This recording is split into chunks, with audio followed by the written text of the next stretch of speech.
আজকে আমরা আলোচনা করব ডে 9 এটা দ্য হোটেল, অর্থাৎ হোটেলে আমরা যে সকল কথাবার্তা ইংরেজিতে বলি তার উপর ভিত্তি করে আমরা এখানে কতগুলো ভোকাবুলারি এন্ড ফ্রেজেস দেওয়া আছে যেগুলো আমরা সচরাচর ব্যবহার করে থাকি। তো আমরা যদি খেয়াল করে দেখি এখানে দেওয়া আছে যে ভোকাবুলারি এন্ড ফ্রেজেস যদি আমরা খেয়াল করি যে হোটেলের শব্দের অর্থ হচ্ছে হোটেল।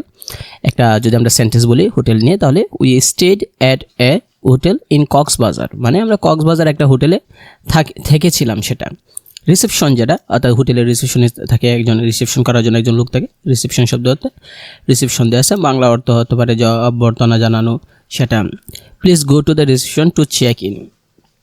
রুম দেওয়া আছে, রুম শব্দ অর্থ কক্ষ। I have booked a room for 2 nights, আমি একটা রুম বুক করেছি 2 রাতের জন্য।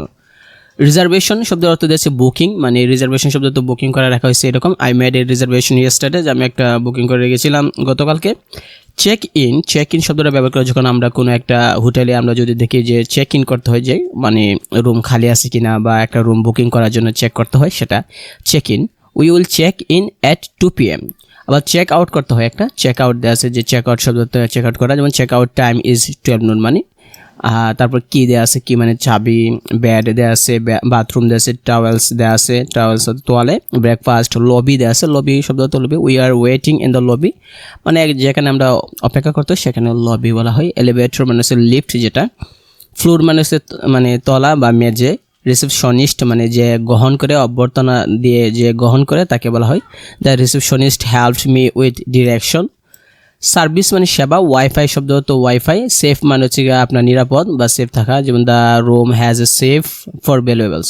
বিল মানে বিল দেওয়া বা চেক করা, মানে এরকম। Please pay the bill at the receptionist. Complaint শব্দের অর্থ হচ্ছে অভিযোগ, যেটা অর্থাৎ কোনো সমস্যা হলে আমরা হোটেলে অভিযোগ করে যে I have a complaint about the রুমে আমার মানে রুম সম্পর্কে অভিযোগ দেওয়া হলে।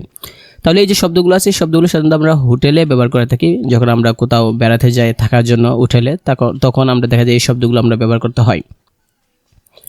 তো এখানে ডায়লগ দেওয়া আছে, ডায়লগ 1 দেওয়া আছে যে একজন গেস্ট বলতেছে যে good evening, I have a reservation for 2 nights, যে শুভ সন্ধ্যা, আমার একটা মানে রুম বুকিং করা আছে যেটা 2 রাতের জন্য। Reception welcome, may I have you name please, বলতেছে আমি কি আপনার নাম জানতে পারি দয়া করে। গেস্ট বলতেছে মাই নেম ইজ, এবং দেওয়া দিল। পরে রিসেপশনে বলতেছে thank you, here is your room key, বলছে ধন্যবাদ, যে এটা হচ্ছে আপনার রুমের চাবি। Your room is on the 2nd floor, আপনার রুম হচ্ছে 2nd ফ্লোরে। আরেকটা ডায়লগ দেওয়া আছে, গেস্ট বলতেছে excuse me, the bathroom is not clean, বলতেছে যে বাথরুমটা পরিষ্কার না। তো রিসেপশনিস্ট বলতেছে যে আই এম ভেরি সরি, আমি দুঃখিত। I will send someone to clean it immediately, আমি একজনকে পাঠিয়ে দিচ্ছি তাৎক্ষণিকভাবে সেটা পরিষ্কার করার জন্য। গেস্ট বলতেছে থ্যাংক ইউ ভেরি মাচ, ধন্যবাদ। আরেকটা যদি আমরা দেখি ইন্টারেক্টিভ এক্সারসাইজ দিয়েছে, এক্সারসাইজ 1 দিয়েছে I have a dash for 2 nights, কি হবে I have a reservation for 2 nights. Check in time is 12 noon, অথবা চেক আউট টাইম ইজ 2, অথবা 12টার সময় আপনি রুম ত্যাগ করবেন, সেটা check out time is 12 noon।